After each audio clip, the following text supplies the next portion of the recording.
Hello, everybody, and welcome to Encounters USA. We have an amazing panel with us tonight, and we're going to be talking about two very important topics. We're going to be talking about the I did it again. We're going to be talking about the three eye atlas. I am sorry, it's a horrible habit of mine. And we're going to be discussing the remote viewing that these two incredible remote viewers did on my latest documentary, Missing 911 Olympic National Park Staircase Trail. So it's going to be an amazing show.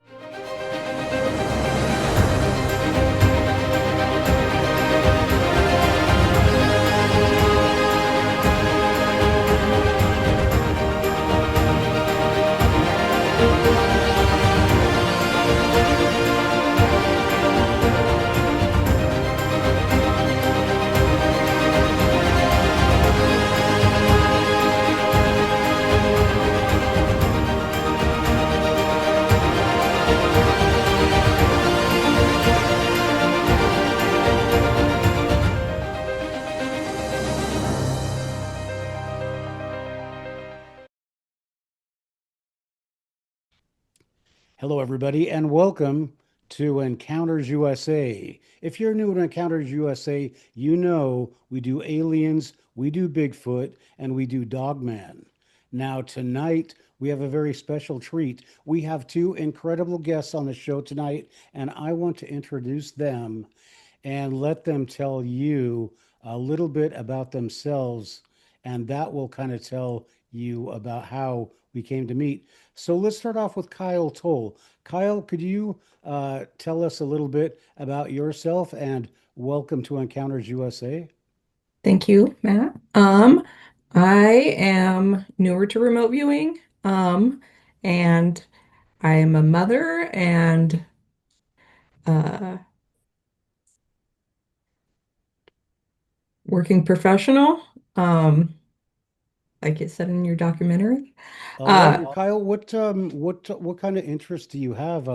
You have some interest in the paranormal, I assume. I mean, I know we met through remote viewing. What are some of your paranormal interests that the audience might make a connection with you on? um, I'm interested in all aspects of consciousness. Um,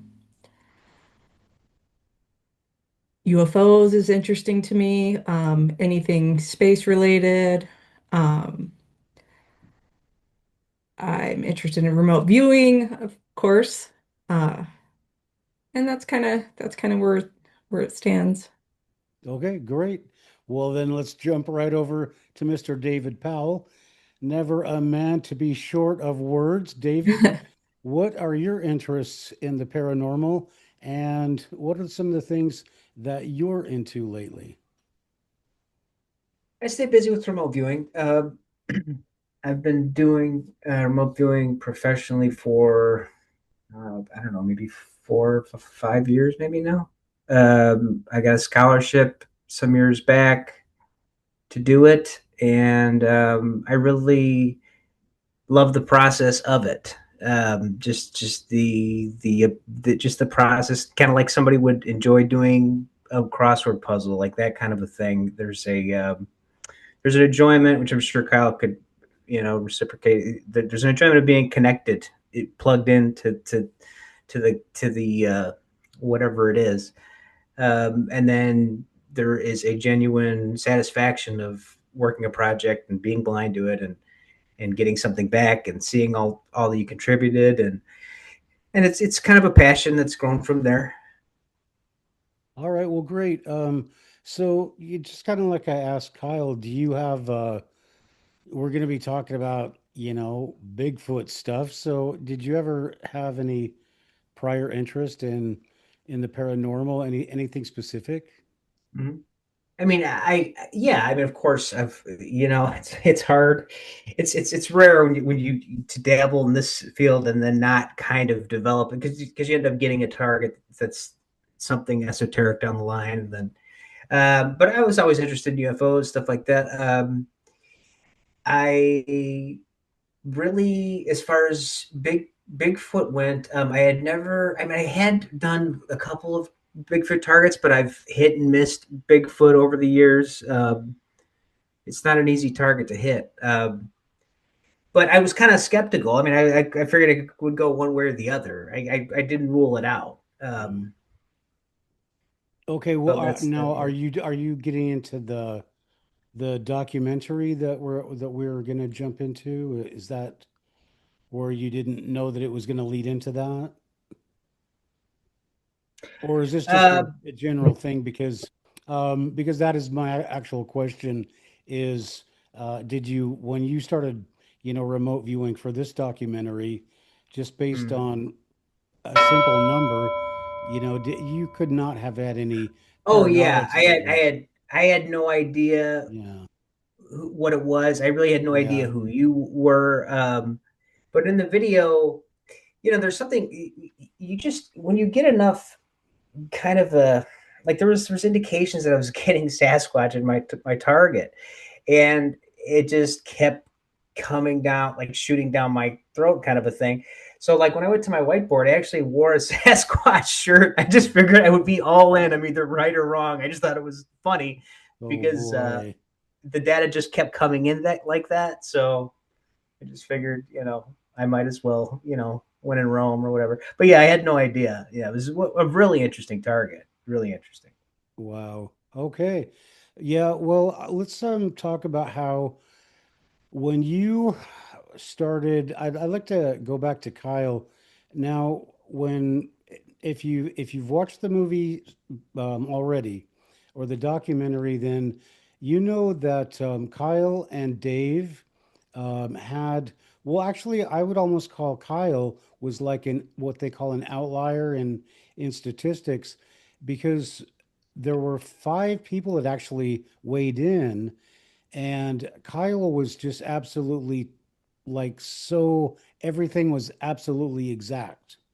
But and I don't want you to get, I mean, I didn't get you to do this to get Bigfoot, but everybody else, seemed to have come across something that looked like that. And then you came across, your remote viewers kind of had more human, characteristics. So just very quickly, I'm going to just show the viewers that just a really quick viewing your description of them, and then we'll come back and talk about it. In water. See two camera. See three. He's pointing and looking at something.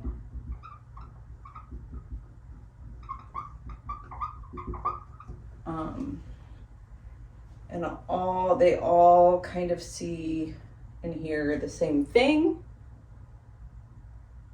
But Okay, so in that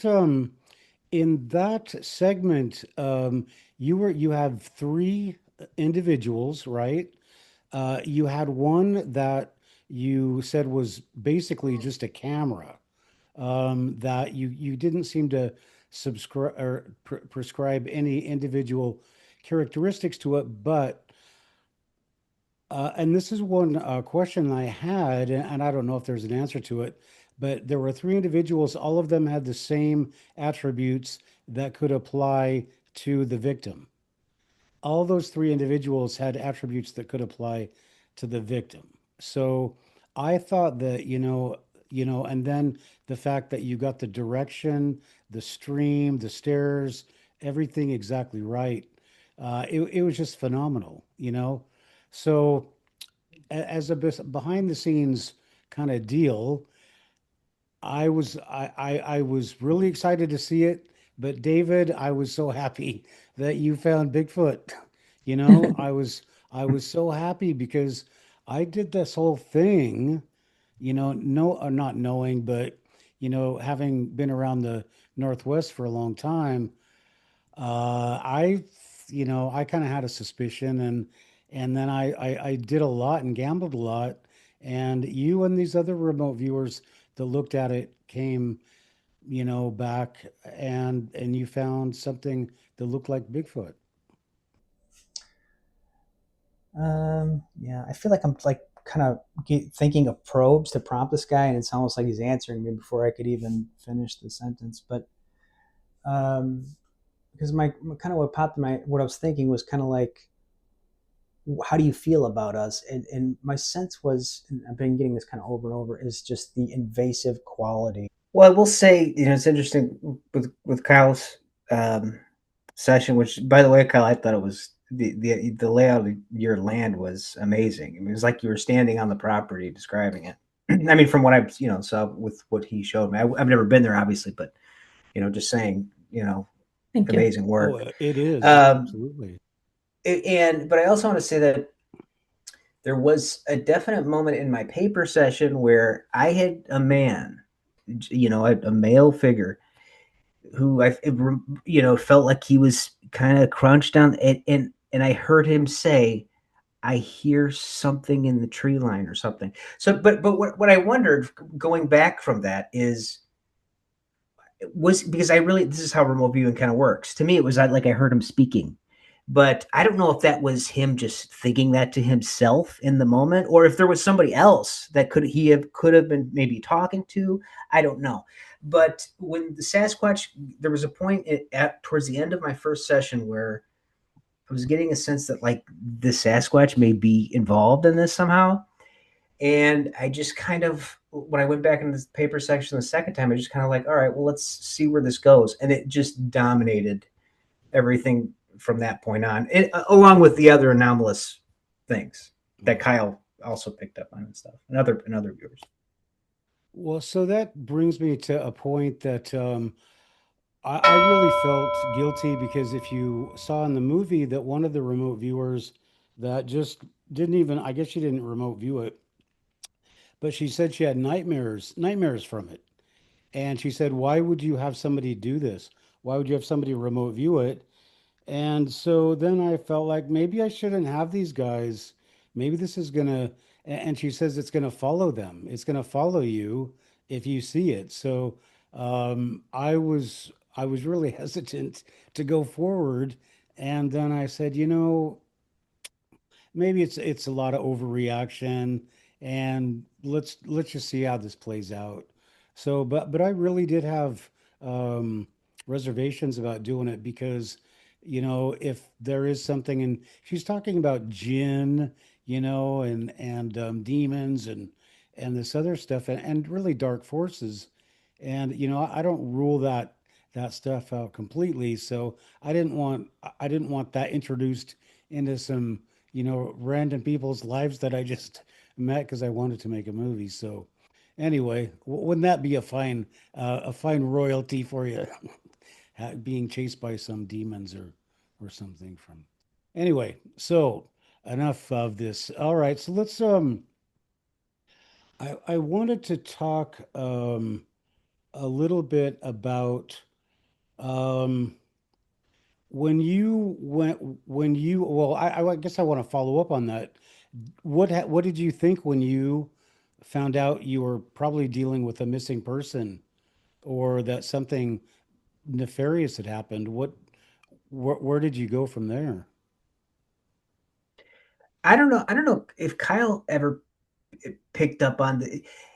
See, again, like in remote viewing, you get certain data fragments, and you don't necessarily. You could kind of take it in a myriad of ways. Okay, so for me, I felt that this man had some kind of close encounter, you know, and I didn't necessarily realize that it would involve, like a missing person per se until deep into my whiteboard session. Up until that point, I thought maybe it was just some kind of close encounter. I was, revisiting. Mm, But then there was indicators um, that it kind of went into that. And then I got a data point where I said in my whiteboard session, I said, yeah, you're never going to find this guy.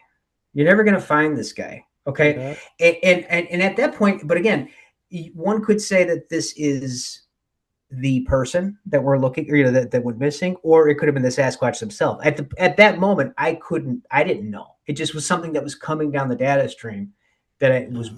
wanting me to express. Yeah. But I'm creeped out by just about everything to do with this. Um, Kyle, is there? I just wonder because you got everything so correct. At some point, you didn't get to Bigfoot, or right? I mean, you didn't get to Bigfoot.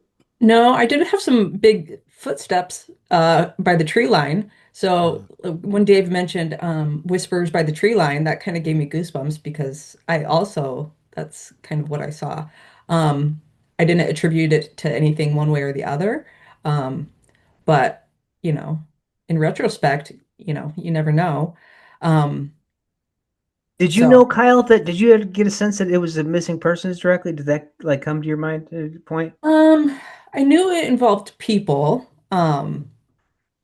I don't think I really realized it until I got the feedback. And then looking back at it, I'm like, oh, like I try not to associate or, label anything while I'm doing the session. But looking back, it's like, oh, there's missing time and, all that. And it's like, oh, okay, that makes sense. Um, but I don't think I realized it during my Mhm. session. okay. I knew, uh, as far as I don't know if you've asked this yet, about paranormal, there was the orb. And I knew it kind of involved something like that, something mysterious or unexplained. Hmm.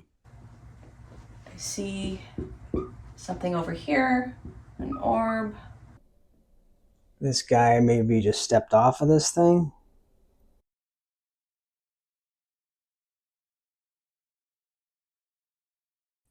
Yeah, and that was the one thing that I pointed out first is that everybody came up with the orbs. Everybody came up with the orbs, I think, except for our Canadian remote viewer. Well, I haven't even told him the movie's out yet, so I should probably get on that, huh? Is that Um, phenomenon reported there by chance, Matthew? Has there been wh- reported orbs or in the area or anything like that? I just my stuff came from the Bigfoot reporting organization, and they just do Bigfoot. So, I'm sure if you talk to people, then they've seen just about everything. But um, no, and I can't say I've seen anything. Hmm. So I would like to address something because in the next when we're talking about Three Eye Atlas. Oh, and actually, I want to show Dave's, before we go any farther, let's just take a look at Dave's, just a really quick shot at Dave's session. And this is also what you saw, or you will see if you haven't seen it yet, in Missing 911. So let's take a look at that. And then I want to talk about something from the viewers. I just heard screaming.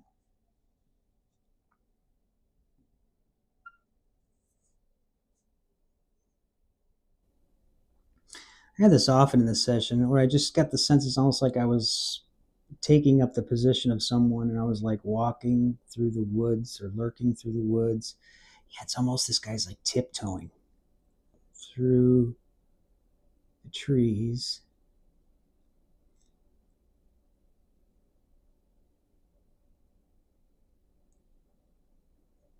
Um, that was pretty much, Dave, the thing that you really can't look at any other factor when you draw a huge Bigfoot on the whiteboard screen.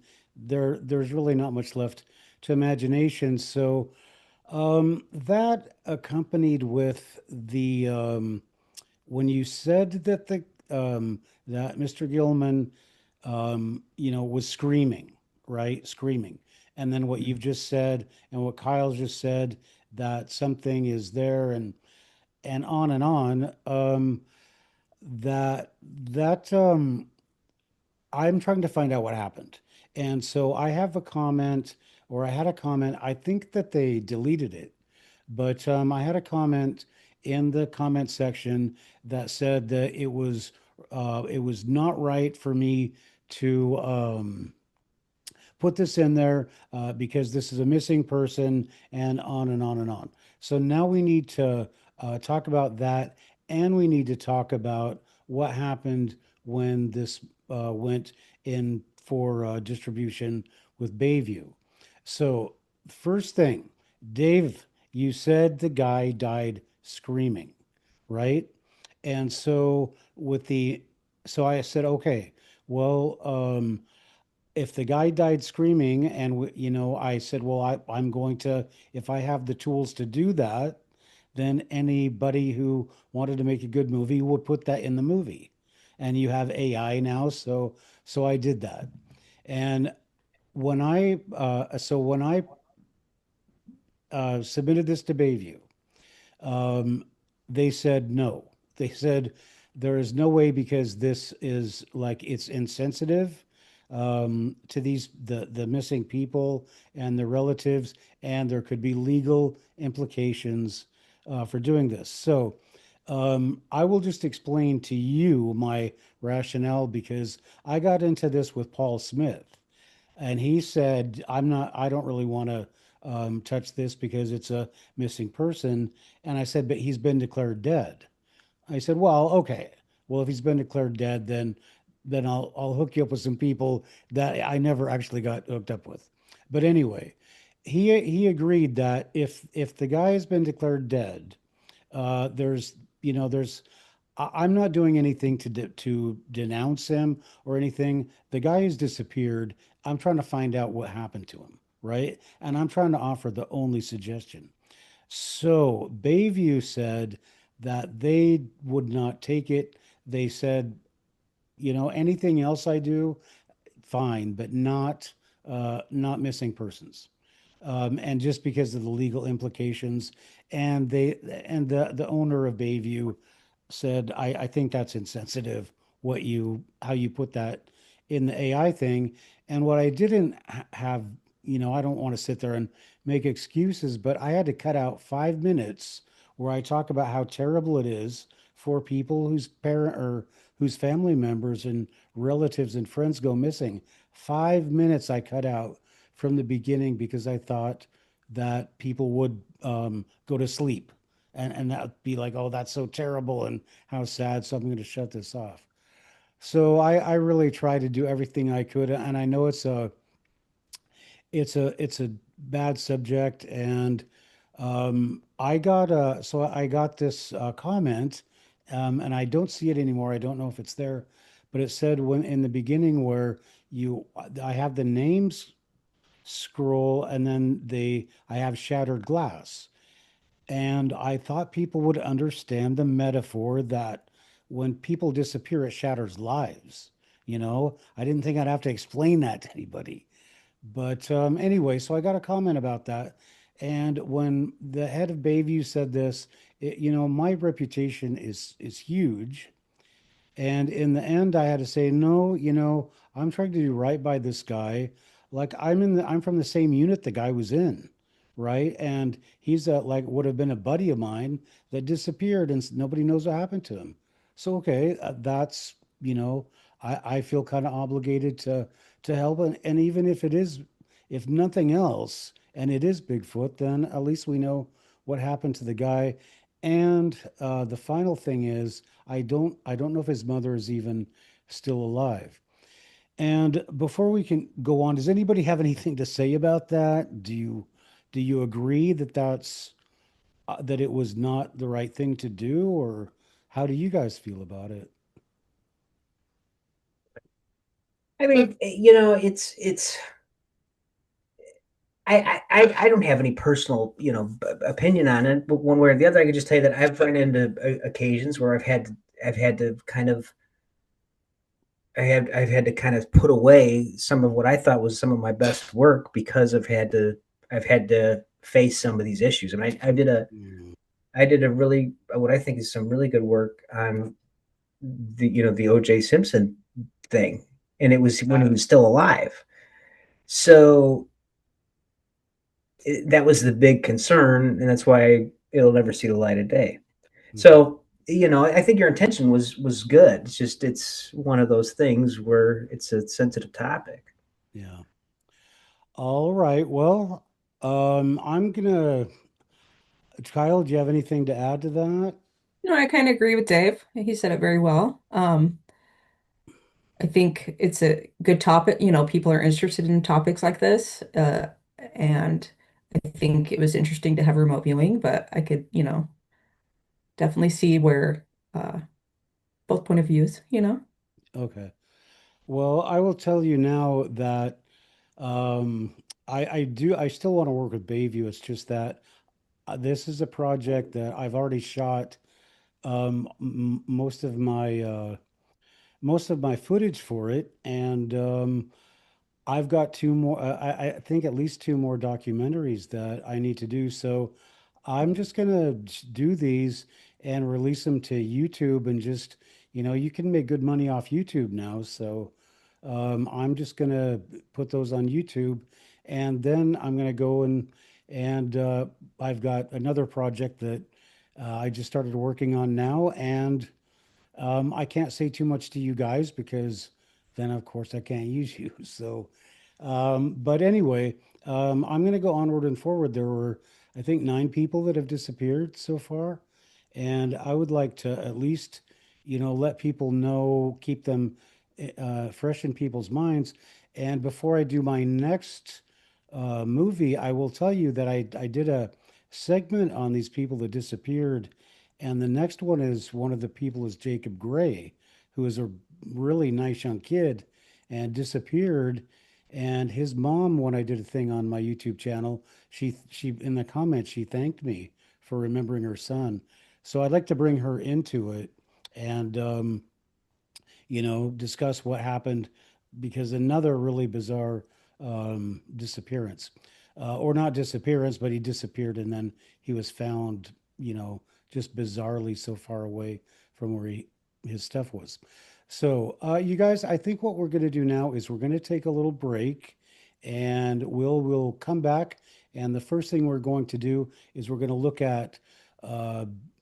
to look at videos from the past, from Dave and from Kyle. They talked about I said it again. They talked about Three Eye Atlas, and we're going to talk about Three Eye Atlas when we come back. All right, so don't go away.